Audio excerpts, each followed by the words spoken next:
Yo, what's going on, guys? And it is time. Let's hop right into it. My mock draft. I'm going to run through the first round, then we'll talk about each pick individually. It'll be a long one, and then we'll get into the second round. So let's run through it. The Orlando Magic will take Jabari Smith. Second, the Thunder will take Chet Holmgren. Third, Paolo Banchero will be taken by the Rockets. Kings will take Jaden Ivey. Pistons will take Keegan Murray. Pacers will take Benedict Mathurin. Trailblazers, if they keep the pick, will take Dyson Daniels.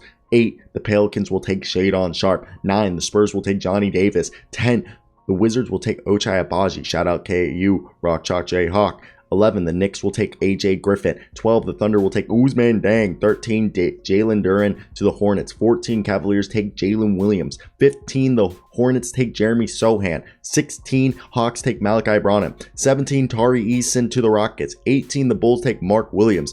Timberwolves take EJ Little at 19. 20, the Spurs will take Ty Washington. The Nuggets, ironically enough, will take Nikola Jovic. 22, the Grizzlies will take Dalen Terry. The Sixers, if they keep the pick at 23, will take Jaden Hardy. At 24, the Milwaukee Bucks will take the Blake Wesley from Notre Dame. 25, the Spurs will take Jake LaRavia. At 26, the Rockets will take Marjon Beauchamp. At 27, the Heat will take Bryce McGowens, or is it McGowens? At 28, the Golden State Warriors will take Kennedy Chandler. At 29, the Memphis Grizzlies will take a surprising pick, Caleb Houston. At 30, Walker Kessler to the Nuggets. I want to hear your thoughts down below on any of these picks, and let's talk about each one.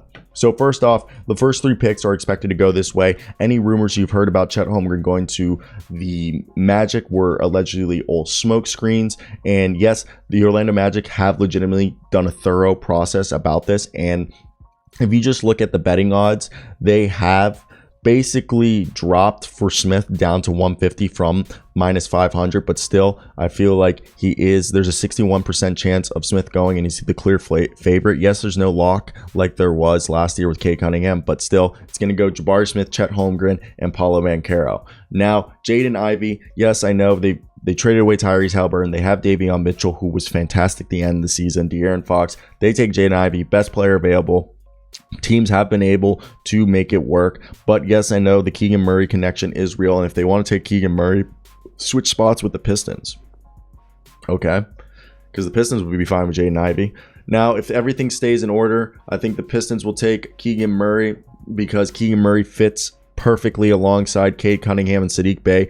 Plus, drafting Keegan Murray will allow them to be feeling even better about moving on from Jeremy Grant because they have his replacement on the roster. Benedict Mathurin to the Pacers. Man, oh man, 6'6" with a huge wingspan. Imagine Haliburton, Chris Duarte on that team. And if they keep Brogdon and, they already have Miles Turner, that's not a bad team right there, okay?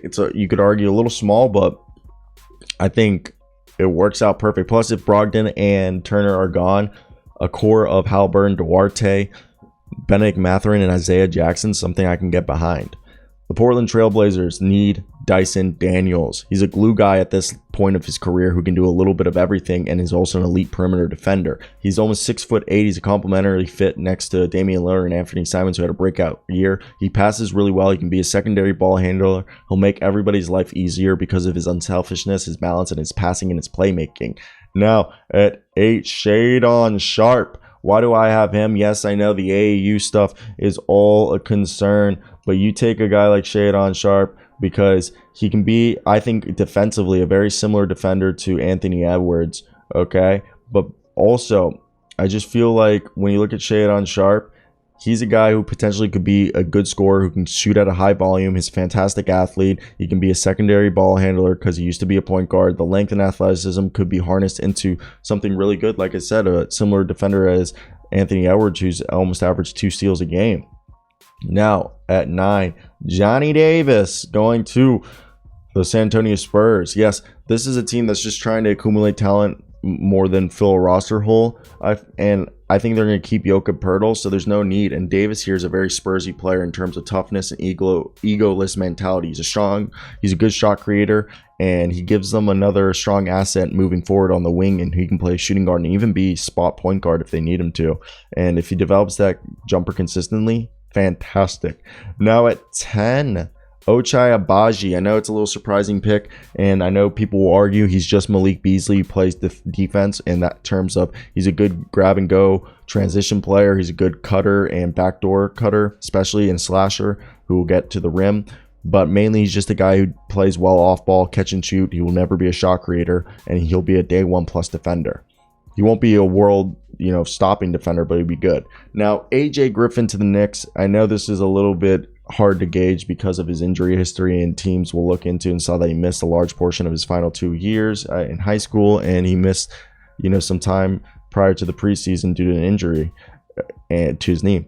And he's inconsistent as all hell defensively, but 6'6" with an almost 7-foot wingspan. He has the potential to do something dangerous if he's developed correctly on the defensive end. But he's a 45% three-point shooter with a natural touch, and probably arguably one of the best, if not the best, three-point shooter in this draft class. They should take him. Now, next up, I also want to make sure my audio is recording, because I did record this whole entire mock draft already once. And if I'm going to be honest, I don't want to record it for a second time with no audio. We're fine. Then, at 12, Ousmane Deng. This guy, Ousmane Deng. I'm a huge fan of his, and I think at 12, it is the perfect spot for him due to the fact that the Thunder love projects, and he's one of them. He shot 36% to end the year in the NBL from 3, averaging 14 points, like 7 rebounds and 5 assists. He's perfect, and, a couple years in the Thunder's development program, he could turn into a real threat. Now at 13, the first big man will come off the board. Jalen Duren, coached by Larry Brown and Penny Hardaway at Memphis. Literally looks like Bam Adebayo on steroids. And he'll be able to run the floor, be a lob catch threat, a pick setter, a literal brick wall, a good defender, a guy who could arguably guard 3 through 5. And Mark Williams could go here, but I'd rather go Jalen Duren. Now at 14, Jalen Williams, he made it. He was such a shock. He climbed up the freaking boards to the lottery.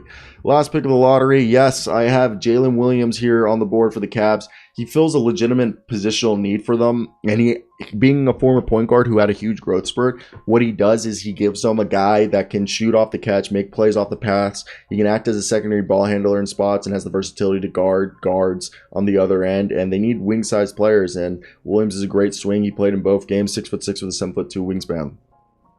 Now, at 15, Jeremy Sohan.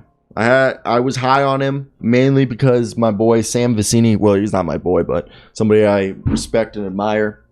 Sam Vecini had him very high ranked on his board.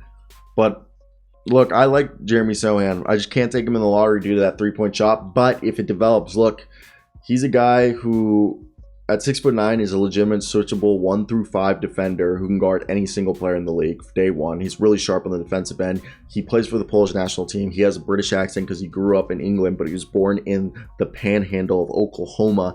If he develops offensively, he's going to be a catch and shoot 3 or a grab and go on the break type player. And I love it. I love it. I think it's a great pick for the Hornets. Imagine LaMelo Ball playing off of him.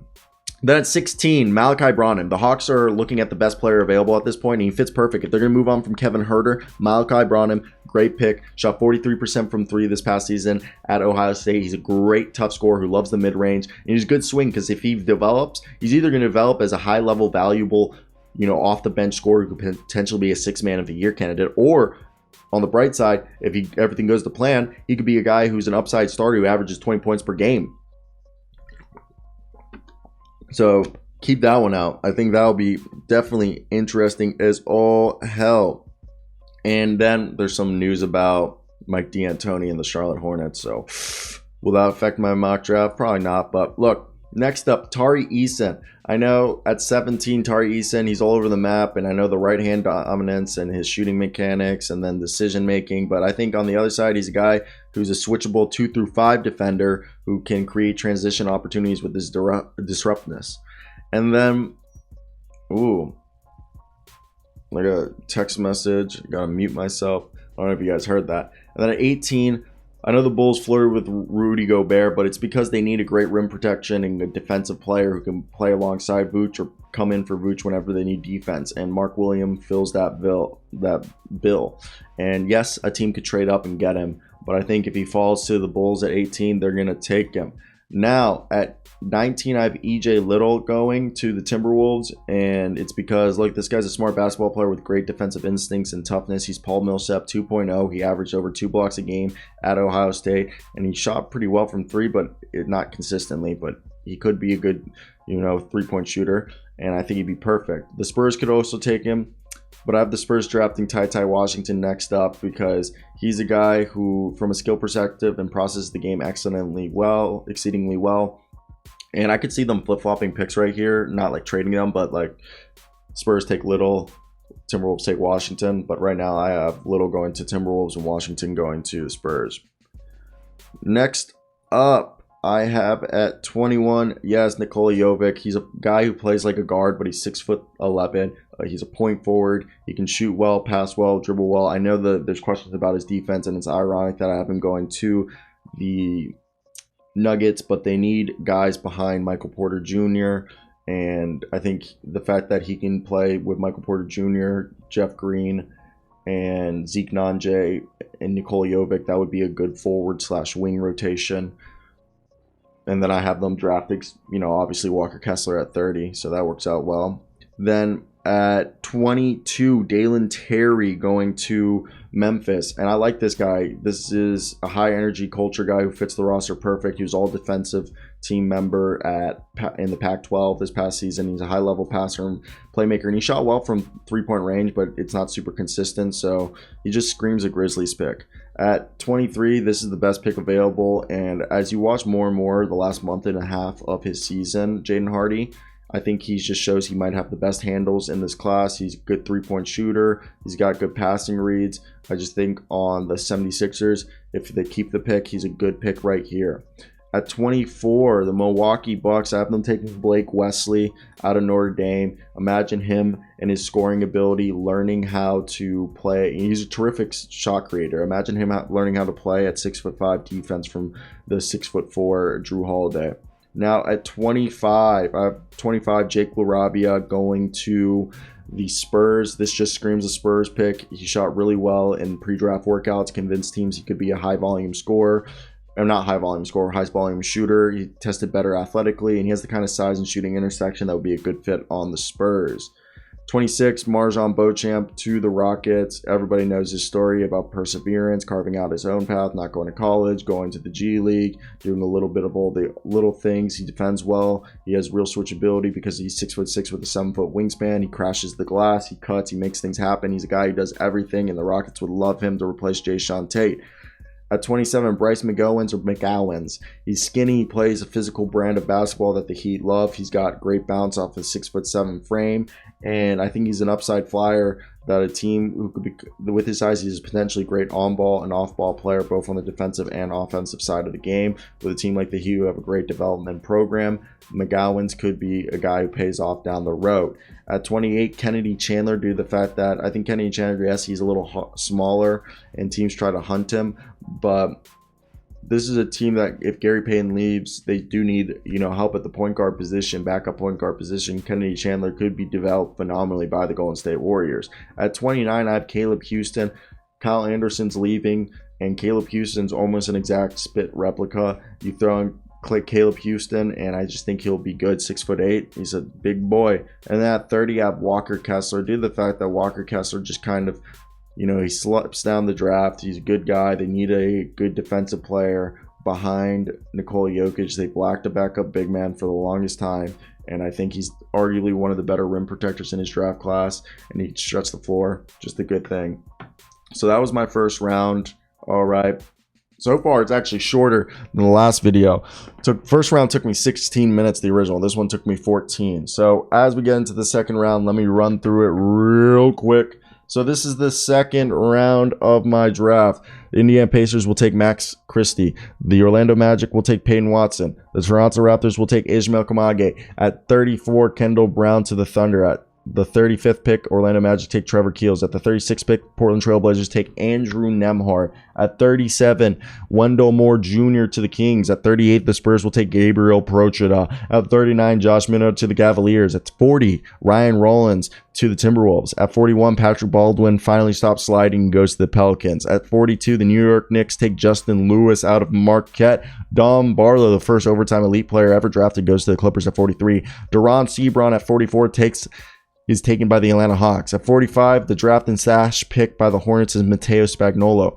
46, the Pistons take Christian Colocu. At 47, Jalen Williams goes to the Grizzlies. At 48, J.D. Davison goes to the Timberwolves. At 49, the Kings take David Roddy. At 50, Jabari Walker to the Timberwolves. At 51, the Warriors take Isaiah Mobley. At 52, the Pelicans take Ziga Samar. At 53, the Boston Celtics take Jared Roden. At 54, Washington takes Christian Brown. At 55, Hugo Benson to the Warriors. At 56, Cavaliers take Khalifa Diop. At 57, Kai Soto, Portland Trailblazers. Woo! I think I'm one of the few people who have him on mocks. Ron Harper Jr. at the 58th pick. I'm not going to go through every guy like we just did, but I'll talk about a lot of the guys in the second round and why they're second round picks and what should be going. So Patrick Baldwin, if he's drafted, throw him in the G League and make it him prove that he's worth. If he performs well in the G League, then bring him up. He just needs a lot of pilometric training. And if you don't know what pilometric training is, how do you explain it? Pilometric is jumping training, basically. Okay? And like speed and just basically being a better athlete. Josh Minnow, throw him in the G League for a little bit, and he's got those long arms that can force turnovers. He just needs to work on that jump shot. I think Kendall Brown's a guy who could sit on the roster for a few years. He's athletic with long arms, and that jumper's on the way, and he can develop really well. Trevor Keels could slip into the first round, but I'm falling into the second, and he could play right away as a 3-and-D guy. Then you have Kofi Coburn, he could be drafted, but I see him going undrafted and being picked up and being able to play right away. He might have to prove himself at first in the G League, but he'll be on a team being a part of the center rotation. Christian Brown, I'm not a huge fan. I think he's a more athletic, maybe a better player than Svi Mykhailiuk, but he just needs to develop his other skills and prove that he can keep up with NBA players. Ismail Kamage, the Paris Frenchman, he hasn't shown much on the international level, but throw him into the program, have him play in the G League for a little bit against elevated competition and coaching and see what happens. Ryan Rollins has the possibility to be a similar player to CJ McCollum. He just needs to get better at shooting from three and distance, but he's a killer inside the arc and he's a solid playmaker. Christian Colocu has an insane wingspan at 7 foot. He's a rim protector. He can actually be a dribble handoff big man maybe, but he needs a lot of work and a good development program. Gene Montero, he was highly touted, a few years ago. Now he's a great gamble, but he could be a guy who's 2 years from being 2 years away, and I think he's fun to watch. Then there's David Roddy, who people have said that you could develop into the next PJ Tucker. You got Hugo Benson, who's a scoring wing who needs to figure out defense and whether that shot will happen at the NBA level, but he'll definitely have to prove himself in the G League. Julian Champagny, his brother's in the league, and he could be a 3-and-D wing who has some three-point shooting ability. Peyton Watson was terrible in college, but he's a steal at this point in the draft in the second round with his ability to defend, long arms, and you could develop something into offensively. You can become consistent. Andrew Nembhard, he only falls into the second round because he's older, but he's going to be a great backup point guard in the NBA. And I just don't know if it's a backup point guard or a second point guard in the rotation. And now Justin Lewis, he's 6'7" with a 7'2" wing. He just needs to learn how to play with more force and be a more accurate passer, but he's a potentially defensive terror.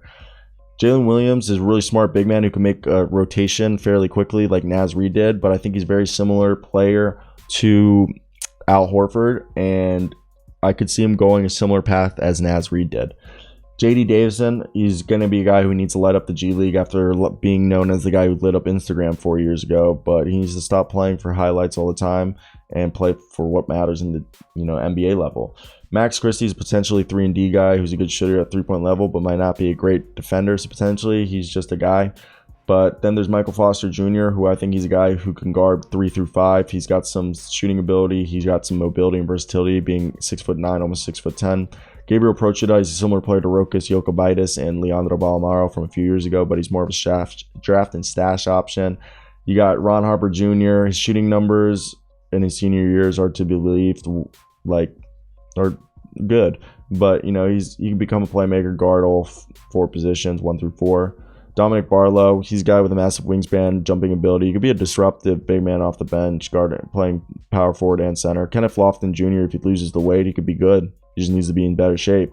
Matteo Spagnolo, he's just 6'5", good size for a point guard, 40% three-point shooter. He just needs some more time. Kai Soto, I think he brought over, throw him in the G League. You're gonna get a bunch of Filipino fans. It'll be fun, and he can stretch the floor. He can pass the ball a little bit. He's strong. He's played against good guys. But yeah, that's basically everything I have to say right here. I hope you guys did enjoy this video. We'll make this to the 20-minute marker, but god damn, do we finish? Let me hear your thoughts down below. Did you guys like this mock draft? I'm really done.